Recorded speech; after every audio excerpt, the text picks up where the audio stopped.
of sewerage. And as you can understand, our sewerage systems within Nakuru County are very poor. That needs to be checked in a very good way. Yes.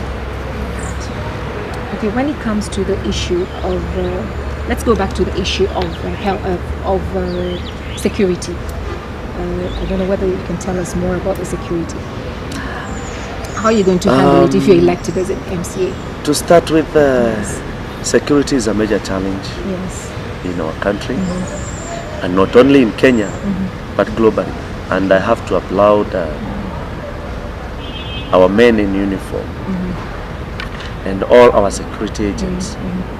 I wish Kenyans can know the price the government pays and our brothers and sisters pay. The ultimate sacrifice. Some of them die every day for a Kenyan to live a peaceful life and a free life. Kiamaina ward is amongst a few wards that do not have a single police station or even a police post. I want to thank the administration, our DCC, our ACC, and our chiefs, and our administration police officers. Also, I want to thank the Kenya Police Department for the patrols that they have always done. Maybe within the police administrative way of working, they find it easy, but I pity them also. I have a vision of introducing containers, modern containers for all 5 sub-locations within Kenya. I may not be able to do more than that, but we can partner with the community. We find a container, construct it in our modern way, then we write as a community to the Inspector General and security agents, request them for officers to be attached into those stations, those areas that we have specified. Then they can be doing patrols. By that, we'll enhance security, not underestimating that security is a major threat in Kenya. Also, we need to sensitize our community, and I'll do that personally. And I thank God that I have done security course. I'll do this personally to make sure community policing in Kiamaina ward becomes more effective, and we'll introduce it in a bigger way and make everyone feel part of it, starting with our boda people, business people, even our parents and children. We'll teach them how to connect with security. There before we used to fear normal mongering and all that, but today we are having terrorism, which is a major threat globally. So we need to prepare our people ahead of times so that they can know how to do. The other thing is mounting security lights. It's unfortunate that we have very few, less than 10 Mulika Muzis in Kiamaina ward. In my tenure, I will introduce more security lights to all areas, if possible to all centers, so that we can also be able to open a good economical empowerment to our people. Mama Wanjiko yule anauzia mboga pale, if she is closing at 6 for darkness, because of darkness, she can be able to close at 9. Karanja akitoka Naivas, ataenda na anunue mboga pale, na atafika kwake vizuri. So that is a major issue that we also are trying to see and to handle.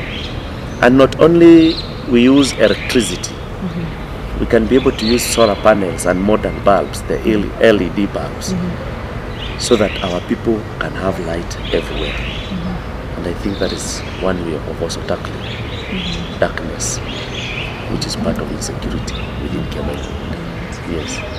In the issue of corruption, as we all know, we have an issue of a major problem of land instruments.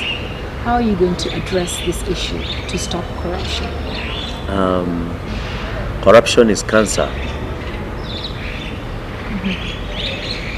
Not only Kenya, but Africa is bleeding because of corruption.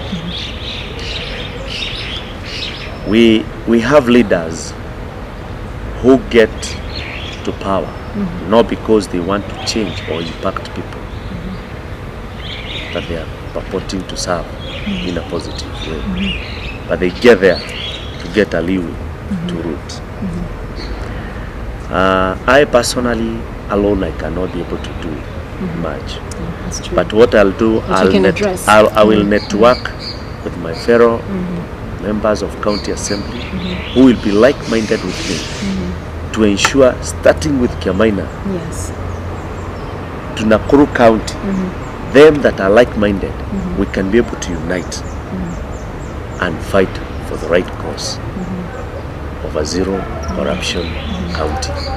I think when we start with ourselves, then it will, yes, it will go to the, it will go to the neighboring counties. And you know, corruption is so much within county governments. County governments. If you look at the trend of how corruption was since elections and now, you will understand most of the governors and the administration. They have rooted so much money. How do I pray that we can have credible leaders who will be able to change people? And I want to sensitize our people by saying this. Let us elect leaders because of what we get and what we believe in them. Let us not elect leaders under the basis or concepts of sympathy. If you get someone who has been involved in accident and they are bleeding professionally, you know, there's no much you can be able to do if you have sympathy. But when you bring empathy, you can be able to save the situation of that person. We elect people on the basis waenda wajisaidie. We elect people on the basis tumewahurumia, not understanding that now under the new constitution, every county government is funded by the national government. And like in Nakuru County, every ward has been receiving 30+ million every financial year. Have we been able to follow keenly? Because that 30 million carries our infrastructure. Under the 30 million, we have the issue of industrialization, trade, and tourism. Under the 30 million, we have the health issues, we have education issues, we have empowerment issues. Are we electing people who are equal to the task? Another issue, you don't elect party, elect an individual. Party is just a tool with its own manifesto. If you buy a bus today, you must brand it and give it a name. That is a party. But when you book a ticket to go to Nairobi, you definitely need to use a vehicle or that bus. But when you get to Nairobi, you are light and accomplish your mission. So it is just a tool. A party is a tool. Elect people. Vitendo ziwe zimeongoza viongozi na tuone wajibu wao umekamilika in the right way. Leaders, the right MCA. So when we start by electing people who cannot be able to handle our money, all they think is themselves. I think that is very unfortunate. Before Victoria, I got to the issues of leadership. I used to think that leadership is me. Me or I and I.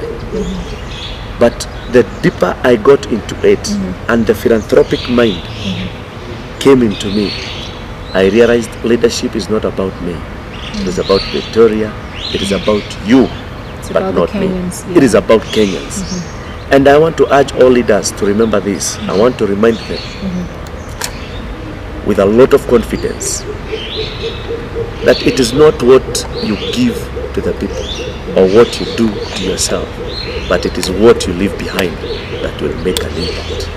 That is what will make people to remember that so and so was a leader and he really did this for the country of Kenya. What shall we be remembered for? The way we rooted money? The way we confused Kenyans? The way we divided Kenyans? Or shall we be remembered by the good deeds and protecting our people, showing them the way, opening their eyes, and making Kenya a hub of knowledgeable people within Africa, so that we can match with the international standards of the global people. Yeah. So, how would you ensure the Mama Mboga is not overcharged with tax? As we all know that people are earning maybe even less than 3,000 shillings, but they are being overcharged with tax. It is so sad that the law requires, before raising those taxes that were raised, the law requires that public will be called. There's public participation forum, and the community was to be sensitized. There was a need of preparing them. There before the new constitution was enacted, like in Nakuru, we were divided into two. Yes. We had the municipality and we had the county council. Yes. The Mama Mboga who was selling her mbogas and tomatoes in Mailisita was under county council. Her rates of taxation were different with Mama Atino who was selling in Nakuru town, because that was municipality. But the taxes were made equal. Anyone who has a shop in Mailisita and anyone who has a shop in Kerosoi and Nakuru town are paying equal taxation. That is so unfortunate. Yes, it is. That is a good example of how our leaders became so self-centered and so selfish. The law also was passed by a quorum that was not enough constitutionally. My task, and my first task, ni kuwa mtetezi wa Mama Wanjiko. We ensure the taxation has been reviewed and we can be able to help them. And if there is affirmative action for women and for the youths, I think also we need to pass a law within the county assembly that will be able to give women and youths a grace period of 3 months. They start their business. Once we make sure they start their business, then if after 3 months they'll be able to make money, they can pay for the licenses. And licenses has to be affordable. That would be fair. Yes. But you cannot say that you're supporting women and young people and you're empowering them. Akifungua kabiashara kidogo kiosk, kanjo ako hapo the following morning. Even he has not made a single cent of profit. Are we building or are we destroying? We're destroying. So that will be my first priority, so that our women and particularly young mothers who have their salons, shops, groceries, kiosk, they can be able to have a fair ground of doing their businesses. Okay, are you able to step up and take that burden and say there will be no radical behavior in Kiamaina ward?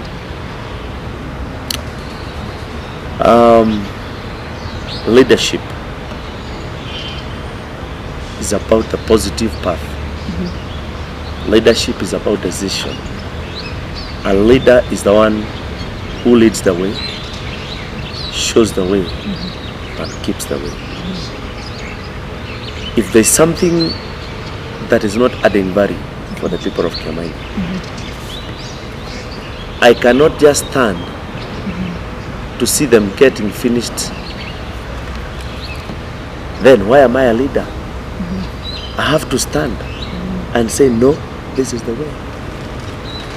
Good example. There was a time we were affected so much by the illicit brews. I remember the former DCC, Mr. Kageka. He worked a lot with me and my team through an initiative that we had started, dubbed One Goal for Peace Nakuru County Edition, under the organization that I told you I have, a young organization. And we stood firm besides criticism and challenges and hatred and bitterness. And today we have a generation that we saved. I have friends who tell me, man, you really worked hard, and today I'm not an addict. It's unfortunate that my hands are tied. I cannot be able to find employment for them. Yet we have so many companies and businesses and parastatals that are within our administrative ward and constituency, like GDC. Right now we have the project that is going on of the interchange that is being constructed at Kungste. Very soon we'll start the dual carriage road construction from Kungste to Bahati. Yeah. We have equipment operators or plant operators who can be employed. I know several of them, but ako wapi mtetezi wa hawa watu? The groups of these women, wengine wanaweza pewa nafasi to sell food to those people who are working, even in GDC. How do those contracts go through without helping people of that area and jurisdiction? So I think the conflict can be when you try to take a radical stand of trying to change people without a direction and without a profitable way. But as long as there is a way, we'll work with the people, not forcing them, but through guiding them and showing them that this is a good way to go. And that is why we have empowered women. As I have mentioned, we've constructed those kiosks for groceries for women. Yeah, the county government, when we started constructing those border sheds, there was no single one in Kiamaina ward. Watu wa bodaboda walikuwa wananyeshewa chini ya miti. But today, thank God, we have bodaboda sheds. Thank God, we have those. They may not be good enough, but they are better because women can sell their groceries there, and rain cannot affect them. Some of them have a way of getting lights and electricity to those sheds that we have constructed, and they can be able to do their businesses up to 9 or 10. So to me, that is a big way to go, and that is the way to change people. Yeah. Can you look at that camera and promise the Kiamaina people and as well the Kenyans who are watching you that there will be a peaceful election? And what piece of advice would you give them? My fellow Kenyans and to the Kiamaina people, a nation is more bigger than our own interests. And this is my message. Kenya has been a hub of peace for the many East African countries and beyond. If you see Sudanese who are in Kenya, they call Kenya heaven.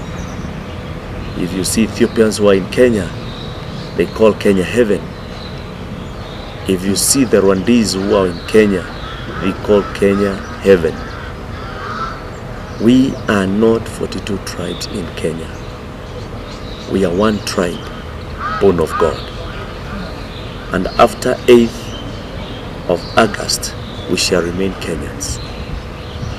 All I request from our youths, let us not be used by the evil politicians to cause mayhem and panic to this great nation that God has given us.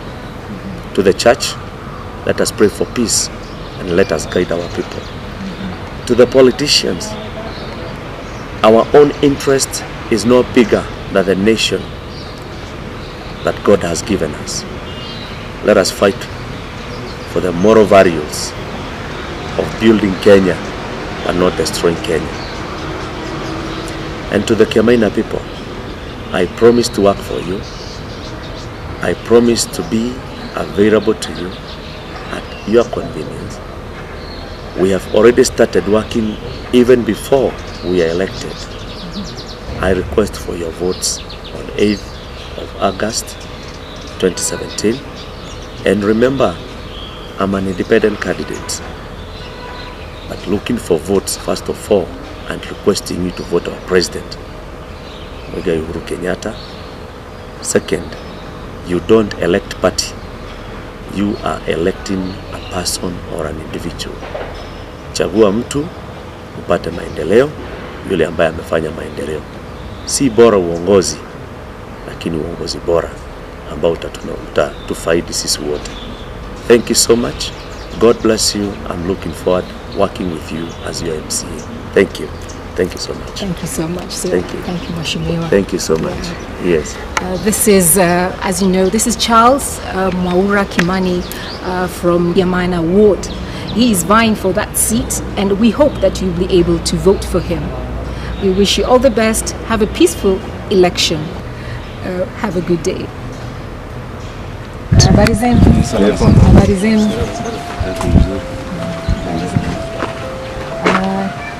Tuelezee jina lako. Mimi naitwa Mwara Jackson. Kwetu ni hapa. Nimekaa hapa kutoka 1978. Ndio tulikuja hapa. Sasa wewe ufanya kazi gani? Mimi ni retired civil servant. Kazi wakati wa good leadership. Kutoka 95 mpaka wa leo. Niko nyumbani. Hujapata kazi? Sijapata kazi. Sasa wewe ufanya nini? Sasa niko nyumbani kwangu. Uko nyumbani. Na uko na familia? Niko na familia lakini wote wazima. Vijana. Sasa wewe ungependa usaidizi gani? Usaidizi ile tuko nayo hapa. Barabara zetu na maji. Drainage hapa hatuna. Na especially wale makansela tumechagua wengi. Hakuna usaidizi wanatusaidia naye. Revenue collectors ndio wengi. Kwa sababu kama ni garbage collector utakuta ni vijana wawili pekee yetu ndio hapa. Lakini revenue collectors ndio wengi zaidi. So hatuoni ile usaidizi tumesaidiwa kwa sababu nimekuwa hapa kuanzia wakati wa kansela alikuwa anaitwa Mporogeshua. Akakuja kansela mwingine alikuwa anaitwa Kuria. Na wote ni marehemu. Hakuna kitu wametusaidia naye. Isipokuwa ni punda kama hizi makuta tunachota nazo. Kwa sababu hata barabara zimekwisha. Na miaka 5 kama hii imekwisha. Wakati wa serikali ya Mapinduzi. Hakuna kitu na pesa iko hapa mashinani pesa. Na hajaweza kusaidiwa. Na tusaidini hakika. Yes. Isipokuwa sasa kama wakati kama huwa kampeni sasa tunaahidiwa maneno mengi. Lakini Mwenyezi Mungu ametubariki tumepata hata mwingine anaweza kutufanyia kazi. Kwa sababu shida ni nyingi. Vijana kama hawa. Sasa hao ni kubeba wanabeba soko. Mizigo. Sasa wacha wajiongee. Hebu niambie jina lako. Asante. Ndio Benson Waiga. Nafanya kazi ya vibarua hapa sokoni. Kwenye kila barabara. Anaweza kuuliza serikali kama anaweza patikana yani msimamizi wote atakuja tu kuleta kazi kwa empower kusaidia kwa makazi kwa kazi. Na mkipewa kama funds ambazo zitasaidia kuanzisha biashara labda hata kwa financial institutions, tuulize MC wenu aweze mpate hiyo support kutoka kwa financial institutions ili muweze kusaidia kuanzisha biashara zenu. Tunaweza furahia sana. Kuna chochote kingine ungependa kusema? Okay. Na wewe hebu tuambie majina yako. Naishi hapa. Ndio nimebarua. Nimekuja pale sokoni. Okay. Shida yenye tuko nayo hapa mingi ni kama hii maji. Maana mimi tunaishi pale milimani. Na hakuna vile maji inafika huko. Kwa hiyo tunaomba kansela mwenye tunakuja naye saidie kupiga maji huko juu. Okay. Na hizo barabara tutengeneze. Barabara tupate. Na how about kama training skills? Mweze kupelekwa mashule au hiyo ni sawa.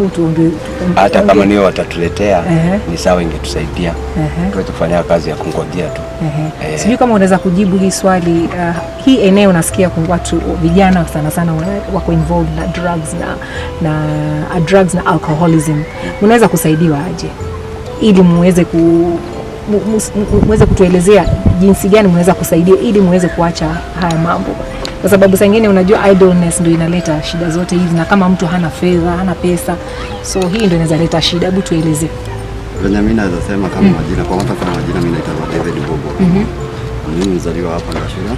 Kitu ya kwanza mimi naona wote hiyo kukunywa, kwa sababu kunywa ni kupata ambaye hauna na pesa za kutosha. Na mtu akiweko kabisa mahali ambapo utakuwa kwa serious na kazi, huwezi kuwa mwenye mlevi. Ni kweli. Lakini sasa naona hata unaona wengine wanachukulia mpaka na nisikia ile shule alichukuana. Vijana wengi walichukuliwa, sasa hizi nasikia wakunywaji pombe. Kwa hivyo sisi tukipewa kazi, si kama nasema tutaendelea na pombe, tutakuja kuacha hiyo hata hiyo pombe. Okay. Mimi nasema.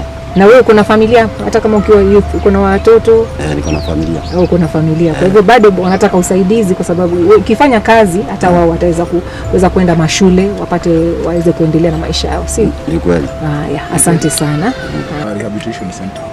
Vijana wengi wao wamefika hata secondary school. Class 8 leavers ni wengi pia. Wakipeleka rehabilitation center, wawe na wawe na usaidizi yote. Yes. Vijana ni very hard working. Mawe kama hizi ndio wanachonga. Wako na experience, wengine ni mafundi. Lakini hiyo kazi inakosa. Kwa sababu material kama hizi, barabara zimekwisha. Zimeharibiwa na mvua.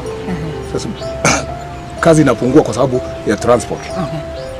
Kama hii sasa imesimama hii kazi. Na vijana wao ndio wanachonga mawe. Kware wanaendaga. Wakikosa kibarua sasa ndio unakuta wanakuja sokoni. Sasa ile shilingi 20 unakuta inamfanya mpaka atumie kitu kidogo kwa kitu.